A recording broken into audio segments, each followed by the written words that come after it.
Please join me in welcoming Dylan and Lauren to the Strand.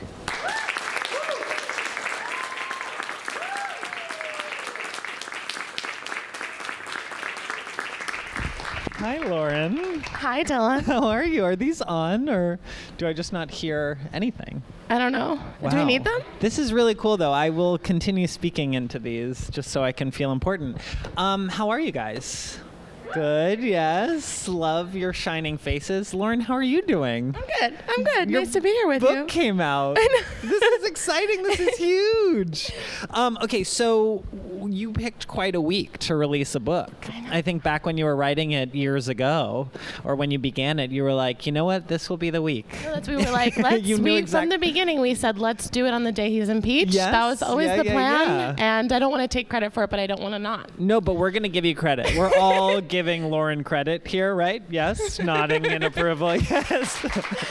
Yeah. This is how politics work. We decided at the top room of the Strand.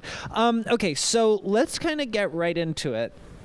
Have you guys read the book yet, or have you? So you intend to, and that's why you're here. Yes, a little. Yes, millennials. Okay, so this in the first chapter, there's this amazing sentence you wrote. And I just have to say, I don't know if this is even appropriate at a book event. I just finished it this afternoon. I love this book. I just thank you for writing it. I think it instills hope in a time when I think apathy and irony and pessimism is much more in vogue. So thank you for doing that. I think that's really cool. Yes. She really did an amazing job. And also, you know that feeling when you like agree with all the sentiments of a book, and then it's this amazing added bonus that they're an amazing writer? That is what I felt reading this book. So go you. Okay, so you wrote this sentence: Trump's election made the country spark like an aurora borealis of light bulb moments. Political awakenings involve a series of intellectual and emotional realizations that render inaction impossible. They can happen for any number of reasons, but rarely does such a huge portion of the population question the status quo. I thought that image of the aurora borealis of light bulb moments was beautiful, also because I think many of us felt that we had those light bulb moments the day after the election, whether huge or tiny, right? And so I was really taken by that. And I want to loop this into the fact that you said you were more interested before all this happened in being essentially, I think you called it a pop culture anthropologist. So really, you would mark the election as the big shift into kind of turning your attention to politics, right? Yeah, I think I even had been writing about politics prior to the election, but it was the mode in which I understood my relationship to it. Politics still felt as if it was this sort of abstract thing that occurred in a vacuum-sealed institution, and I couldn't see how I could have any impact on it, even with like a cute little following on Twitter and the goal of being a writer and influencing culture. I was very interested in unpacking the hierarchies that are lowercase p political and the way that they had occurred especially with pop stars, and studying feminism through that lens. So my work was definitely political, but I felt as if democracy was sort of this magical thing that was going to keep on happening, even if I didn't play any role within that. It's very hard to explain how I felt before, because it was so. Yeah, because I was asleep, and because I was in a state of alienation that is almost impossible to explain because it's a lack of understanding. Yeah. And so to describe that void, I write in the book, is like trying to figure out how you used to enjoy peekaboo when you know about object permanence. Like, it just doesn't quite click anymore. And I was just so truly stricken by Trump's election, and I know I'm not unique in that. And the way that it hit me was understanding a sense of agency and an urgency of agency, of needing to have a role, because I was under the impression that we were going to just keep on along this like rainbow path to progress. You know, it was like Barack Obama's president, the gays are getting married, like it's all gonna be fine eventually, was how I was carrying on before, and then this impossible atrocity happened. And you talk about, in the book, you talk about going to Obama's inauguration, just feeling like, yes, we're getting there. So, but it wasn't such a rude awakening for you, right? You already, maybe you kind of saw the writing on the wall. Is that unfair to say? Am I just like projecting that retroactively onto past Lauren Duca? Well, I definitely had no idea who was going to win. What do you mean by that? Well, I guess I mean, because you don't just like suddenly become this self-actualized, smart political person. So we're taking, right, like maybe, and you talked about being politically active in high school too. Yeah, so I was motivated by social justice, and I was from like a very young age into equality in a big way. I mean, it was obnoxious almost, and it wasn't complicated at all. It was just sort of, I had a lot of gay friends, and I was like, equality, this is so fucking obvious. That was my whole thing. I didn't understand that it required traditional political action. I didn't understand how I needed to be raising my voice as a citizen in order to affect actual change. I saw this as something I could be kind of advocating in my personal life, and also that politics was something that could be swept out of view when you came into places where you weren't welcome to be speaking about it, or with people who you disagreed. It seemed like, oh, those were just my little pesky political views where I was really into gay rights, like this weird little thing about me. Yeah. And then I understood, over time my views evolved, and I had more of a handle on just, the whole white supremacist capitalist patriarchy, but I still wasn't plugged into that sense of agency and action and the urgency of it. And I think that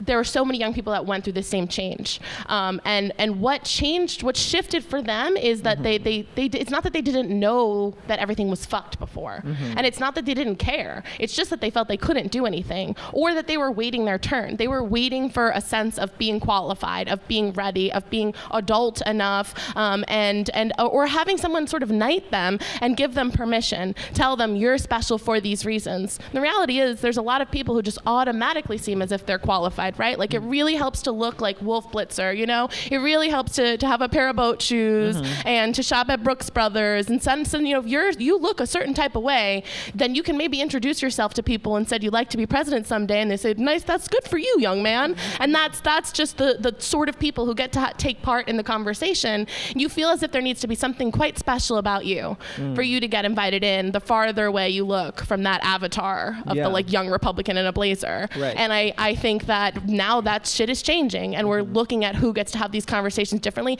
and what it means to take part in that conversation. And I think we're seeing the ways we've been boxed out and what the alienation looks like. So another thing is, it's crucial to say this wasn't about suddenly caring. The passion was there. What we're doing now is actively tapping into our potential. And a lot of the exceptional examples I studied aren't even doing their work to resist Trump specifically. They are pursuing the issues they had previously thought were in need of action, and then they are becoming the ones to take action. And it's from the shock of seeing Trump's win, but it's just tapping into their potential with the things they're good at, using the issues they care about to change the world in a more active way. And I think that what was the state of alienation continues to be in place, but this awakening is beginning to disrupt it, and part of it continuing will be empowering people with the information they need to feel that sense of agency. Yeah.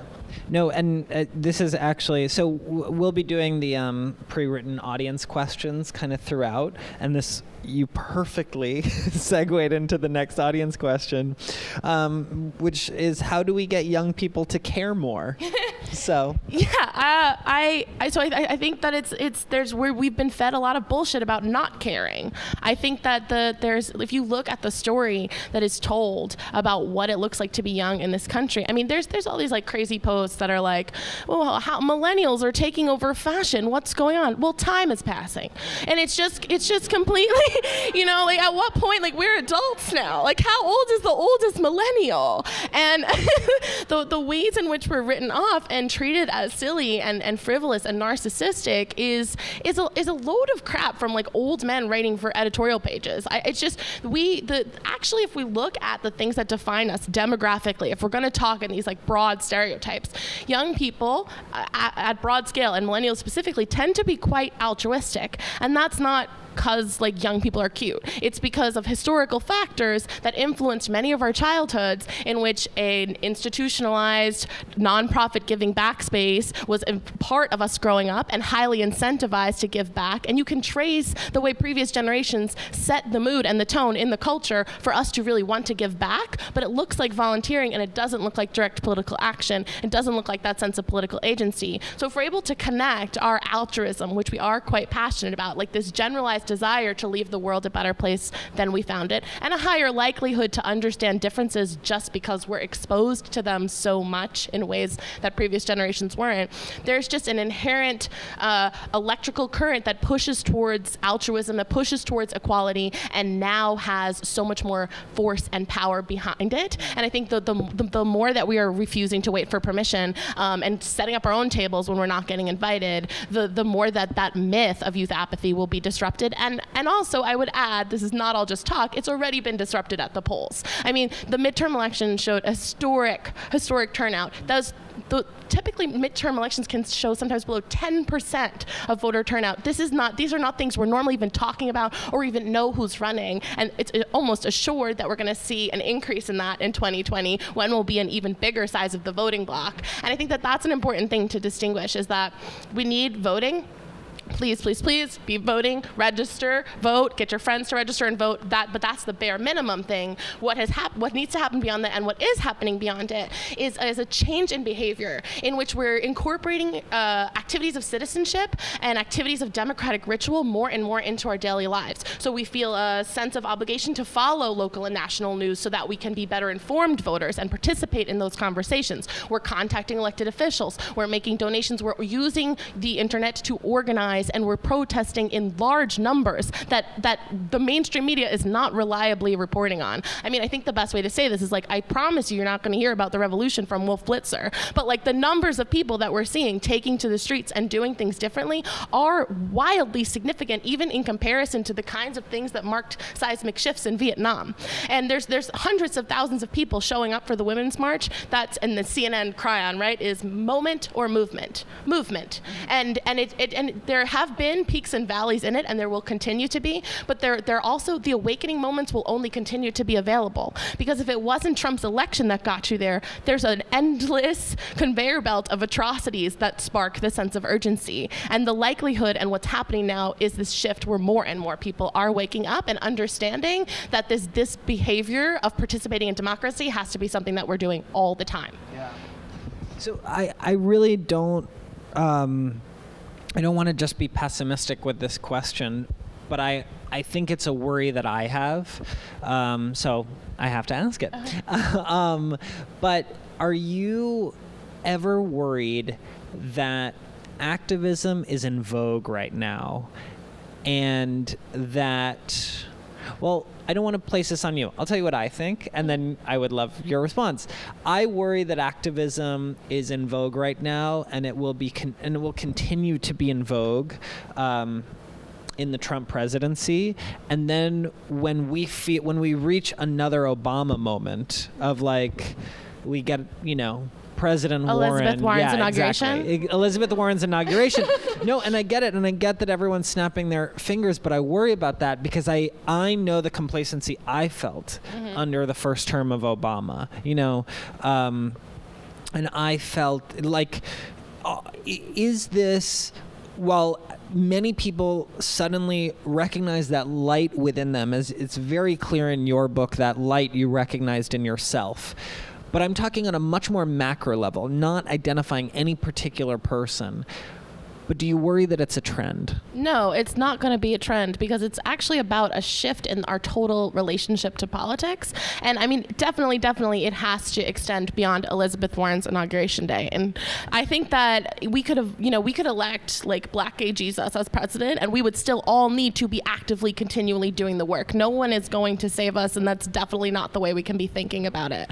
I think that there is a lot of incentive to participate in the culture of activism. It's really interesting that you say in vogue, because it's kind of like, what does that mean? It's socially valuable. I think let's continue to make it fucking socially valuable. Let's decide that it's uncool to just think that you're not affected by politics, because that's stupid and ignorant and illiterate. Like, don't do that. You have a role. Politics is affecting all of us. We are all moving about the world together, and we have a duty to the collective, and that includes active daily participation. And it can't just be in response to emergency. Like, the way we have to light up, and also, to be clear, like, I get that people have jobs and like student debt. Not everyone is going to pull an AOC. Not everyone is going to start a nonprofit. But it can be about how can we thread these things into our daily lives in a constant way that will continue and just seem as if it is part of what is required of us in terms of living together.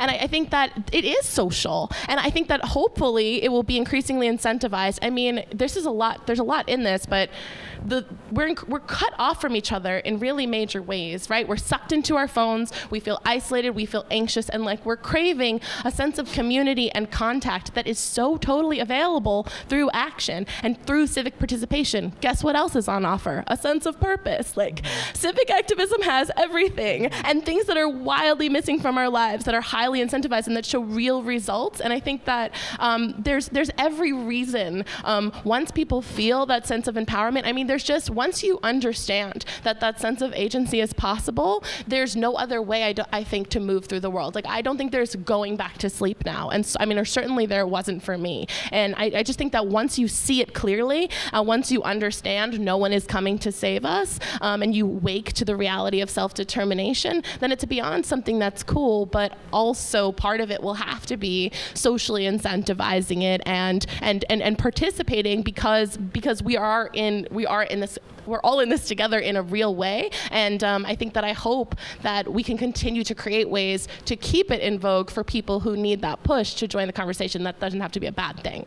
Yeah, no, and I agree. I mean, I do think, first of all, it's not, I certainly don't mean to be suggesting that people are in it just for the social incentives, you know. I do think like I mean, and there's some of that, right? Like there's $1,500 safety pins, you know. Yeah. Sure. And God bless them for that. But I feel like I more mean like the sweeping movement, like just seeing the climate march, the climate strike last week. I was like, God, this is so amazing that all of this energy. Did anyone go out into the energy was just incredible. Just the fact that like there was a sea of people. It's just what happens when that tide cools down a little bit, you know, because then I think you get a big numbers drop off. You still get the like activists, you still get the people, the Lauren Ducas who are like really like fired up about this.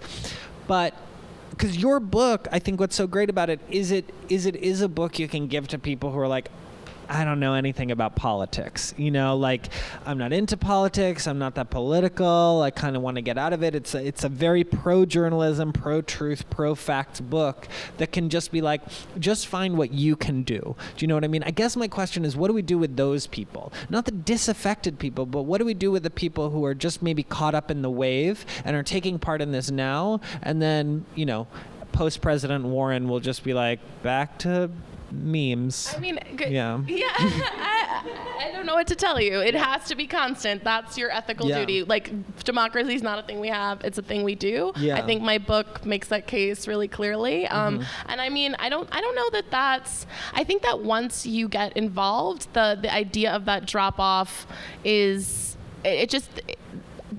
how could you possibly? I mean, the scandals continue, but we're also looking at we have a grander understanding of structural inequality now.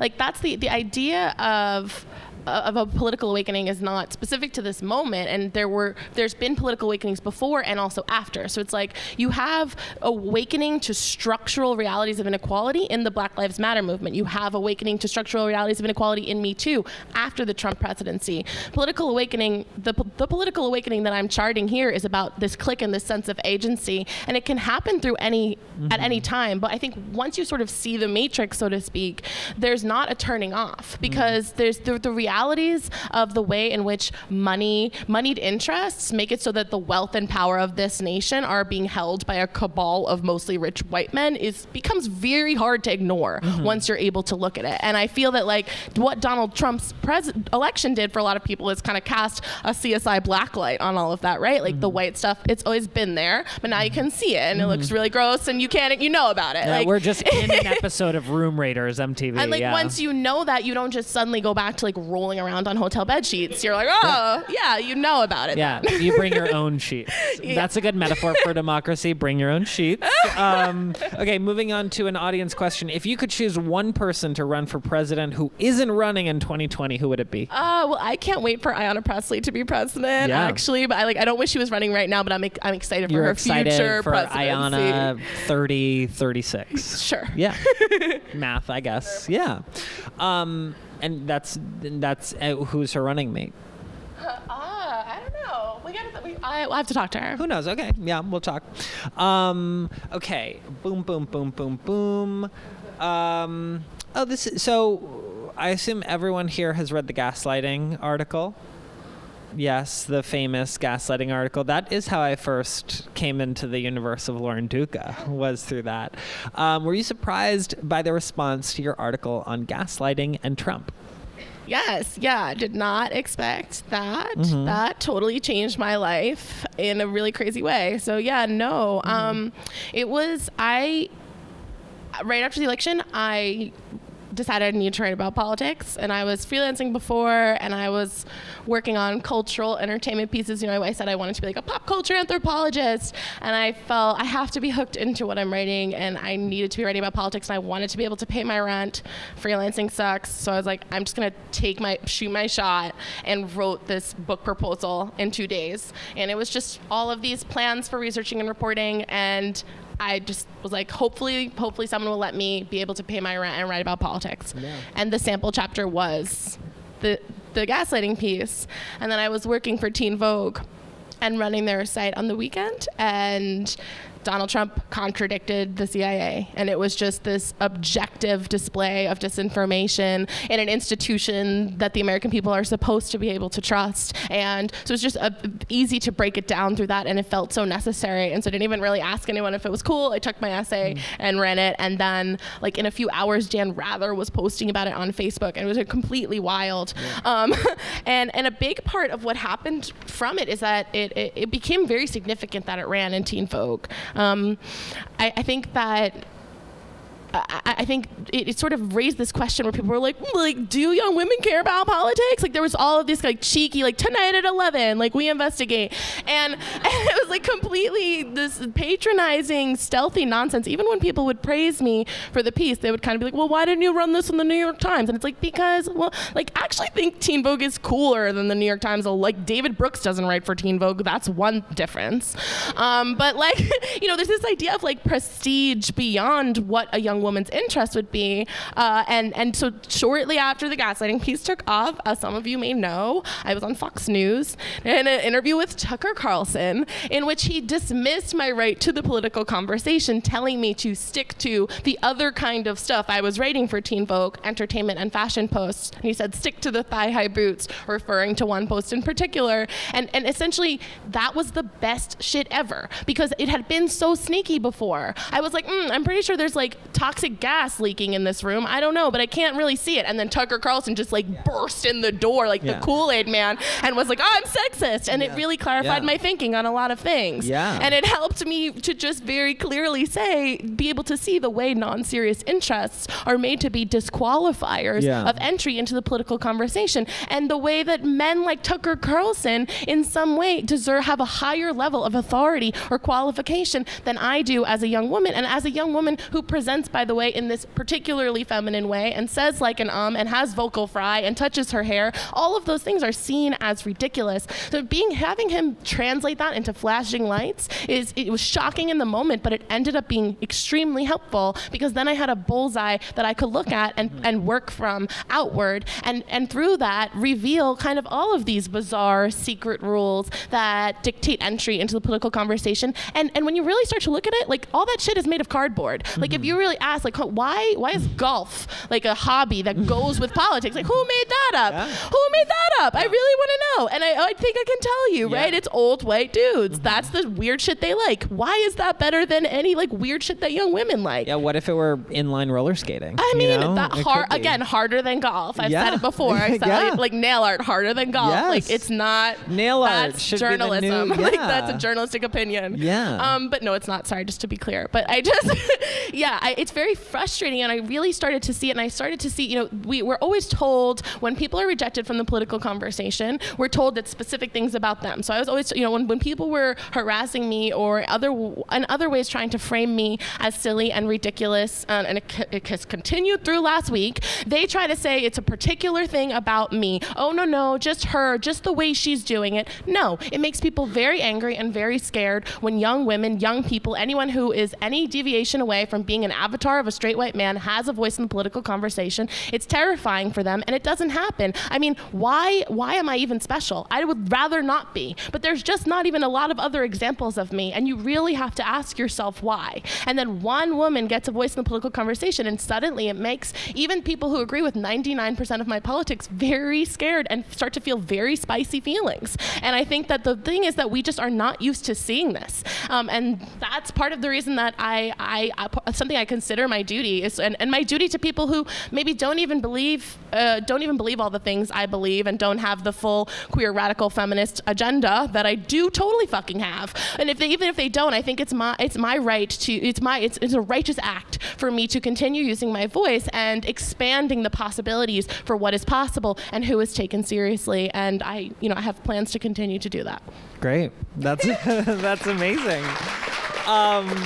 So, I mean, you brought it up, and I'm curious, I think many of us might be curious to talk about it, but the toxicity of pylons, and I think we can all acknowledge that pylons are super toxic when we see them.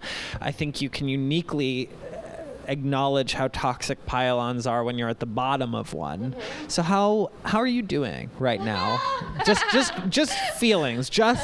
How are you feeling? I'm feeling leveled up, Dylan. Thanks for asking. Yeah, every time I go through another round of bullshit, I actually do just level up, and it's very painful at the time, but then I have to say thank you to my haters, because truly I would not be able to evolve in this way without their help.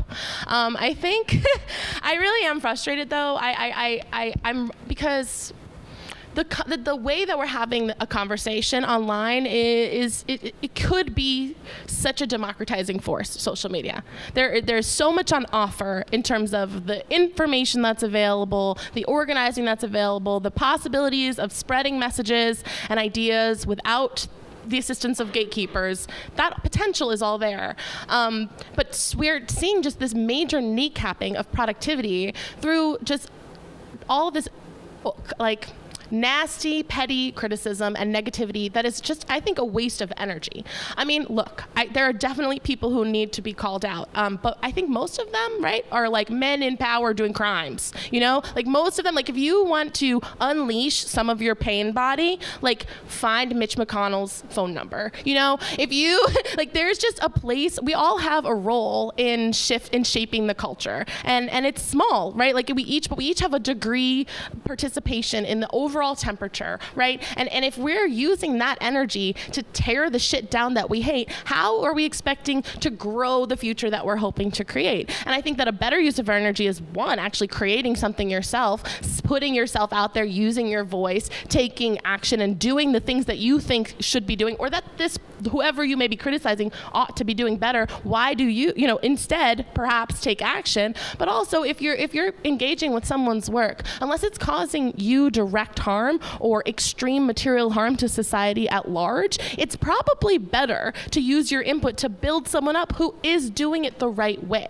And I think that that's the thing, is I'm very frustrated that there's a lot of people who hate me. There's a lot of people who love me. I like make people feel some type of way. There's basically no one that is like meh on me. Like everyone's got an opinion, right? And I'm just wishing that like the people who hate my shit would just use their time and energy to love on the people who they think are doing it right. And it just feels like it's not just about me, of course, because it's a waste of those people's energy, and then it's also kneecapping the potential of creators, and it's harming our overall like potential as humanity, never mind the space of what's possible for young people in American politics. I mean, I just think we are, social media, young people, it's all like written off as like silly and other, but like increasingly the internet is becoming the public square. Increasingly the conversations we're having online are dictating the shape of our political order. And we as young people have so much power in that space because we've been telling stories online.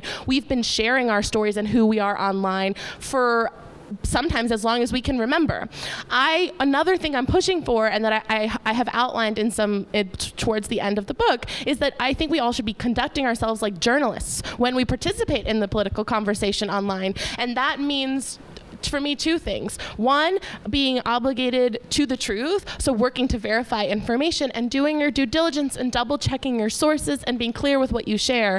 And then the second piece of it is working to empower the public with information. So sharing things that you think will help people to grow, sharing things that help you to grow, to discuss further, and participating productively in the dialogue. And look, one person doing that differently isn't going to make a difference, but like we've all just still got to recycle, this is something that I think is part of the shift that I'm hoping will come, where we can be, instead of tearing each other down when we're not doing things to a state of perfection, all trying to create and all trying to evolve all the time. Yeah.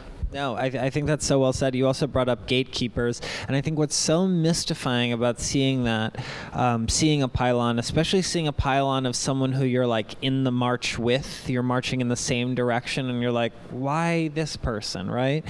I think what's so hard about that is that you see the gatekeeper model just reforming itself. You see people, yes, we're in this like no man's land of no gatekeepers, and yet we just see it recreating. We see the oppressed become the oppressors who hurt them, and that is like the darkest thing for me to see, because it feels like when my mind goes there, it kind of feels like we're doomed a little.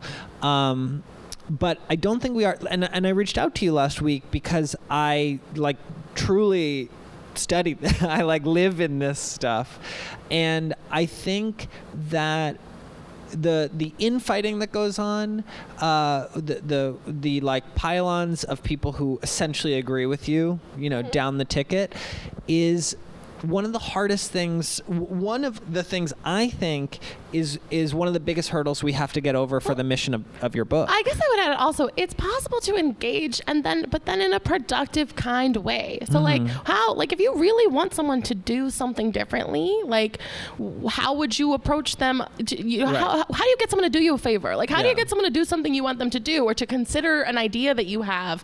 And aren't there more constructive ways, right, that we can offer criticism to one another? And for people who by and large are interested in the project of public power and equality, how can we just give those people some cute notes that they can take or not take, instead of going to this is over, this person's done, that's it, next crucifixion. It just feels like we're regularly doing crucifixions, and I don't think that's really very cute. It's we're in this punitive and exhausting angry mob mentality, and I don't know, it's not, is it fun for any of y'all? It just seems like we all have to be part of doing it differently, and of holding people up when they're being attacked in that way. Because also the thing is what does that create? That sounds like it's a Joker origin story. There was a part last week where I was having a dark moment and I was I should just go full evil right now. I should just I work out, I should just wear a bikini and sell you guys shit on Instagram and just do it. Just that's it, I'm a villain, y'all. Caroline Calloway, I got you.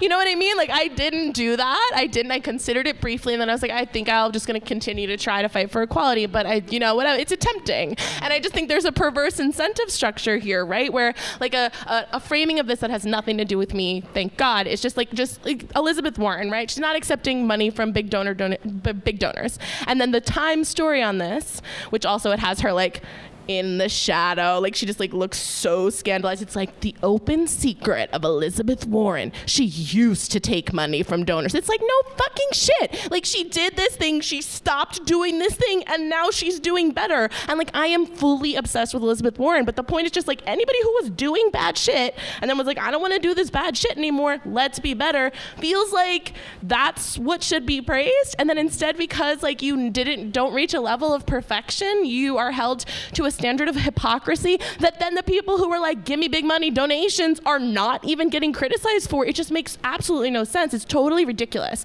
I think like that, we have to get rid of that perverse incentive structure and instead be encouraging each other more positively and holding each other up for the evolutions that we've made, because it's like, this is where we're at. Like we're in this white supremacist capitalist patriarchy. That's the situation. Like everyone is complicit in it. We all got here together in a big way to varying degrees. Like, am I going to point fingers? Yes, fuck Mitch McConnell. But like we all have played a role in this situation, and we all have to change our behavior to get to the bigger, brighter future that we deserve.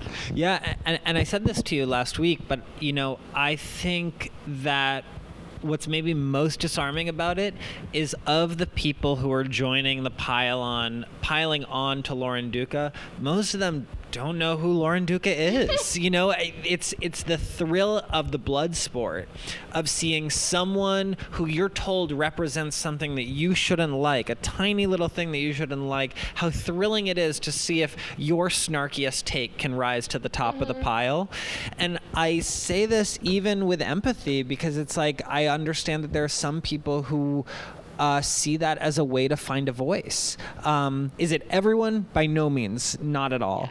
But is it some people? And I worry about that. Like whoever can be, because snark is what wins in that world. Snark wins and brevity wins. You said something really smart in the park about the kind of like humor that functions online. Yeah. And so sometimes like a tweet will get a lot of engagement because it's funny, but it like contains a level of subversive toxicity where we're like, we're creating voice and snark and discernment. We're like carving ourselves and making ourselves unique by like further participating in the pile-on and like finding that as the butt of our jokes. But I mean, I just think there's room for comedy that comes from a place of joy, or again, is about Mitch McConnell. And I just wish that we could use comedy more as a tool to tear down the powerful and use because comedy really can be so powerful in that way. And I think also pile-ons are not a personality. Like those people are going to find that they reach a dead end, and like I hope they get there sooner than later. But like you need to be like trusting. It's a very scary time. It's always scary to express yourself, right? And to put yourself out there and to be vulnerable, especially with political opinions. I mean, like my mom said something really funny to me once when I was like getting a ton of hate, and she was like, Lauren, I can't imagine how hard it must be for you, because like I was watching the Today Show and Ed Sheeran said it's really hard, and like what could people be saying to Ed Sheeran? And it's really very funny, right? Like it was like even someone like Ed Sheeran, so it's like of course everyone who's like any increasing level of marginalization is going to have a different calculus for choosing to use their voice, but it's rough for everyone. It's ugly for everyone. Like expressing yourself and putting yourself out there is hard, and it was hard before the internet. But like you need to get in touch with what you really believe and express yourself based on your gut feelings that are informed by fact. That's what we need to return to truly and authentically expressing ourselves, because when we're glomming onto consensus, it creates a situation in which none of us are actually thinking for ourselves. And again, to return it to the primary, which is like fertile ground for all of this, our conversation being totally unproductive and fucked, is like just buying into the idea, finally now under decay, that Joe Biden is miraculously electable. Like based upon what? He wasn't even electable in 1988. Like get the heck out of here. Like what? He can't even speak like for 2 minutes without doing some weird shit. Like it's completely insane that this man is supposed to be considered impressive. And then like we're like, oh, like, but they say he can win. Who? Like who's saying it? Like it's just this bizarre. And like everyone's like, well, I'm really excited about such and such candidate, but Joe Biden's the one that can win. And it's like, who told you that? Well, I think what it's like this punditry culture, right? where people, when they say that, well, they're like, but Joe Biden can win, what are they really saying? They're saying, I think other people will be more likely to vote for Joe Biden. They may be saying, I think other people are too sexist to vote for a woman. I think other people are too whatever. Well, I think this is the way I think other people operate and react. So don't worry about it. How do you operate and react? Who's exciting to you? What are the issues that you care about? And those are the things that you should be taking action on and expressing, and not getting caught up in like the endless punditry and commentary, because it makes us be always one step removed from what we authentically feel. Yeah. Yeah. Yes. Sadly, we have to move on to the final question. Okay. This zipped by, but I think this ties well into your book. What can we continue to do, and what can we do to fight disinformation? Yeah. Okay. So that's a hard question. I think you need to develop a media diet that works for you. And I mean, you start with the handful of reputable publications that are kind of your base. Like I do read the New York Times every morning. I also would love to add that, yes, the New York Times outing a whistleblower is deeply disturbing and needs to be called into question. But the idea that the immediate response to that is cancel the New York Times is patently ridiculous. There are so many great journalists continuing to do amazing work at the New York Times. If we didn't have the New York Times, we wouldn't have Me Too.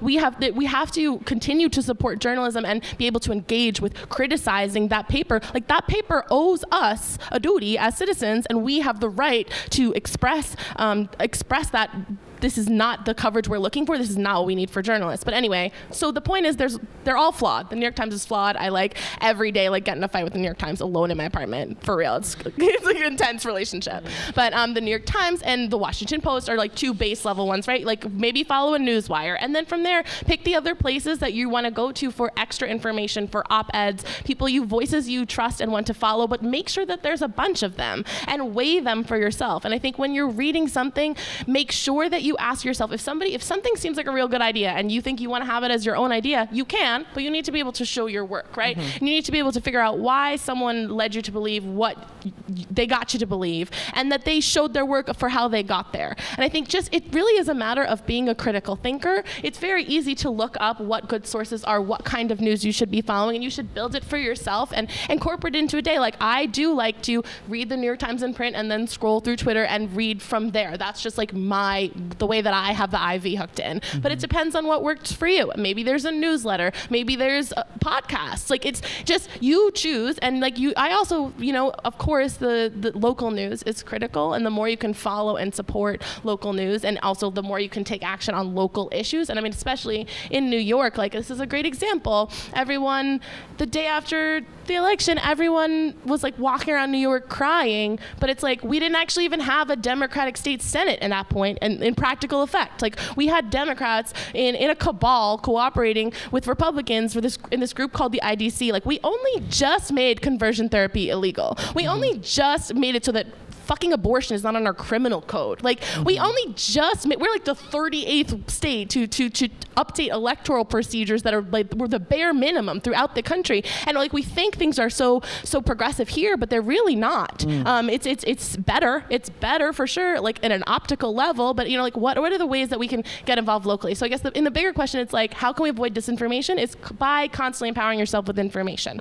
We're in a moment where it's never been so easy to just look stuff up. You can empower yourself with information, use your brain, and get the receipts and get the foundation. And I think that from there, if you hold yourself to that journalistic standard, we'll all be having better conversations. I hope. Yes. Amazing. Okay, well, thank you so much. Thank you for being here. Read this book. It is wonderful. I guess I lied. There's maybe a tiny question I have, which is when we talk about starting a revolution, that's such a big, huge thing. In the same way that tackling climate change is where do I start? I like how you waited to the end to be how do you start a revolution? How do you start a revolution? Just quick. Tiny question. How do you start? I lied. Yeah, I haven't read the book at all. clear, Well, I was just going to say, meaning that's such a big thing, but what can people in this room do do tomorrow? You know what I mean? Like, start incorporating democratic action into your daily lives the same way you brush your teeth. Create that media diet for yourself and decide what the thing is that resonates best with your energy, right? Like not everybody's going to run for office, not everybody's going to protest, but everybody has to do something. And maybe it's just contacting elected officials. Maybe it's just making donations. Maybe you go to your first town hall. Like, you can start slow and see what it is that connects best with you and what kind of activities. Just like if you were like, I want to get fit, you'd be like, do I want to, like, it's one thing to go to yoga, it's one thing to go to CrossFit. I don't know what CrossFit is, but like, some people do that. You pick what it is that is right for you. How can you be challenging the status quo in a daily way? Like, how can you move through the world with a constant mode of fucking shit up? And just ask that question all the time. Love. Okay, thank you so much for being here.